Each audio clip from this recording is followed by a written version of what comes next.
And what the great thing about that movie, like we had Rick Shapiro, and when we started assembling it for the web series, there were some people, like there was a guy, Ed Galvez, he giggled through the whole thing. Like, to me, he was like Lee. He just giggled through, like, you couldn't even talk to him because he just couldn't stop giggling. It was like, here's a grown-ass man, and he would just giggle. Jimmy Schubert was just, you know, as orange as a carrot. He looked like Donald Trump. That's how embarrassed he would get. But it turned out that there were some people, because people were pretty funny about their stories and talking about Deviants.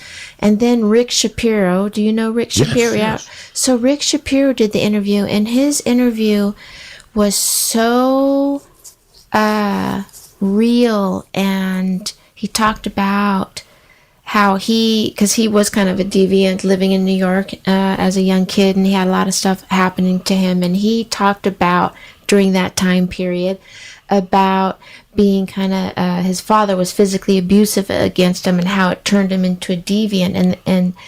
And when I talked to Susanna after that, and when we looked at the footage, it's like, God, I really can't use this in like a comedy web series because it's kind of heartbreaking to even watch. And then Susanna was like, you know, when we did that moment had the most effect on me because it made me understand.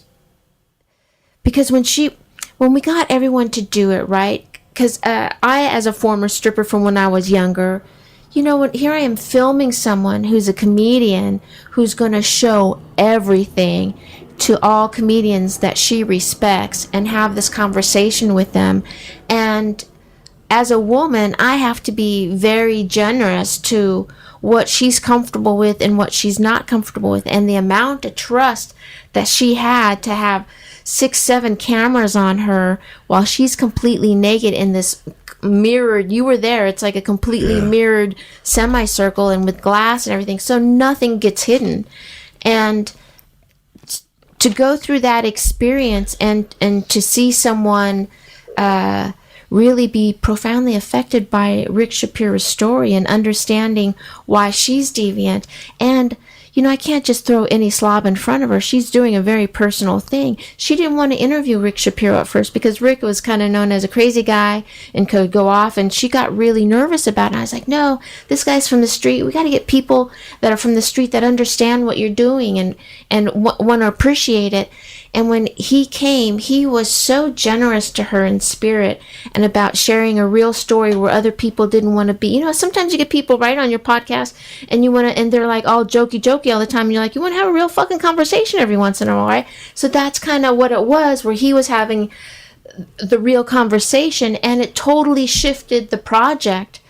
And then when we were looking at it, I was like, we can't use this in the web series, but maybe we should put this in as a documentary film about you revealing yourselves as your real person and what you do and your struggle in comedy and how everyone perceives you and how everyone's deviant in a different way. You know what I mean? How everyone's little twist is different. Your twist is way different than Lee's twist, right? You know, but to explore that and to have women go sit through it and have a discussion about it too, as well as men, as well as someone who's gay or whatever the situation is. And it turned out into a really cool project. So it's very curious when people start talking about their first experiences with sex.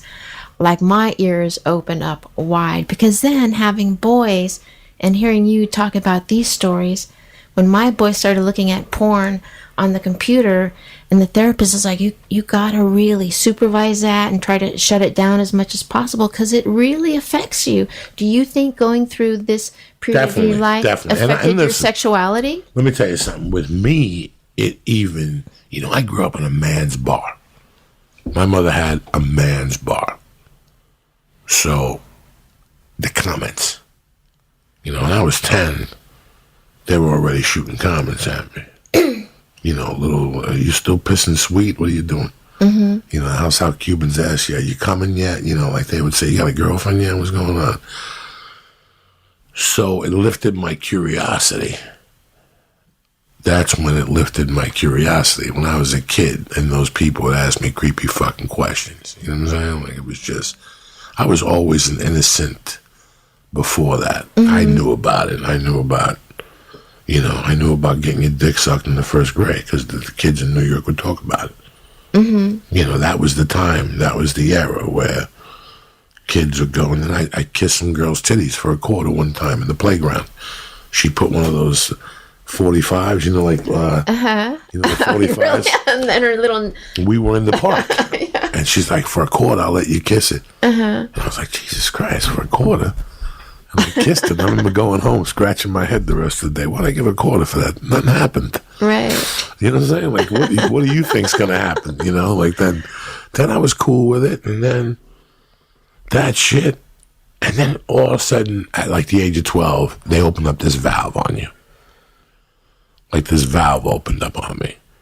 And shortly after that, I fell in love.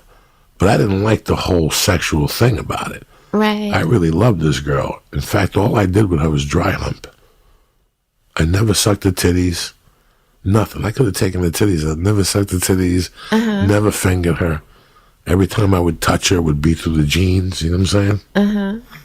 So I wasn't really, because of the Catholic part of me. Yeah, he's fucked up.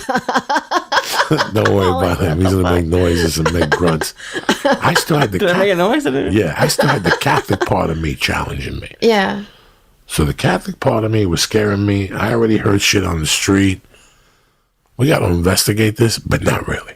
Yeah. You follow me? I'm going to investigate this, but very mildly. I'm not going to be like the other fucking savages. Right. And it was, now that you talk about it, the different age things, okay, when I got to McKinley, when I got thrown out of Catholic school, I went to McKinley school.